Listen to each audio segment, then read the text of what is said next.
இன்னைக்கு எலெக்ஷனோட ரிசல்ட்டு. அதுக்காக நைட்டெல்லாம் தூக்கமே இல்லை. சரின்னு சொல்லிட்டு காலையிலே எழுந்திரிச்சதுக்கப்புறமா இந்த ஜிம் ஒர்க் அவுட்டுக்கு என் தம்பி ஒன்று வாங்கி வச்சிருக்கான்னு சொன்னால, அதை எடுத்து அப்படியே பண்ணிகிட்டு இருந்தேன். சரின்னு சொல்லிட்டு அப்படியே வெளியே வந்து பார்த்தாக்க செடி நண்பர்கள் எல்லாம் ரொம்ப வாடி போயிட்டாங்களா, நமக்கு மனசே கேட்கல. சரின்னு சொல்லிட்டு ஹவுஸ் ஓனருக்கு அப்படியே கால் பண்ணி தண்ணிலாம் ஊற்றி வைங்கப்பா அப்படின்னு சொல்லியிருந்தாரு. சரின்னு சொல்லிட்டு அப்பப்போ இந்த செடியையும் நம்ம கவனிச்சிக்கிட்டு இருக்கோம்.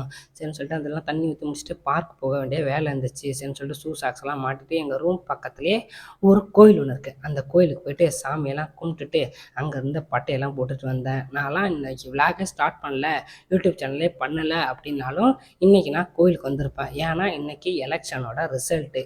அதுக்காக எங்கள் அண்ணன் ஜெயிச்சே ஆகணும் அப்படிங்கிற ஒரு இதில் வந்துட்டு அப்படியே டைமிங்லாம் ஸ்டார்ட் பண்ணி ஓடினேன். ஸ்ட்ரெச்சிங் வார்ம்அப்லாம் எதுவுமே பண்ணவே இல்லை. சும்மா வந்தோம், டைம் ஸ்டார்ட் பண்ணி அப்படியே ஓடிட்டோம். சீக்கிரம் 5 கிலோமீட்டர் முடிக்கணும் அப்படிங்கிற ஒரு ஆர்வத்திலே வந்து முடித்தேன்.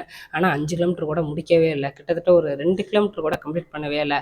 ஓடினதெல்லாம் போதும் அப்படின்னு சொல்லிட்டு அப்படியே ஸ்டாப் பண்ணிவிட்டு ஓரமாக வந்து லைட்டாக செத்த நேரம் உட்காந்துட்டு இன்றைக்கி என்ன நடந்தாலும் பரவாயில்ல அப்படிங்கிற ஒரு மைண்ட் செட்டில் அப்படியே அங்கேருந்து கிளம்பி வந்தேன். வரும்பொழுது பால் பாக்கெட்டு, அப்புறம் 2 முட்டை, இது எல்லாத்தையுமே அப்படியே வாங்கிட்டு வந்துட்டு ரூமில் லைட்டாக அவியல் போடாமல் கரெக்டாக ஒரு ஆஃப் ஆயில் போடணும்னு நினச்சிட்டு அப்படியே ஆஃப் ஆயில் போட்டு சாப்பிட்டு முடிச்சுட்டு பாலையும் அப்படியே காய்ச்சி குடிச்சிட்டு வீடியோவில் சந்திப்போம். இணைப்பில் இருக்கவும்.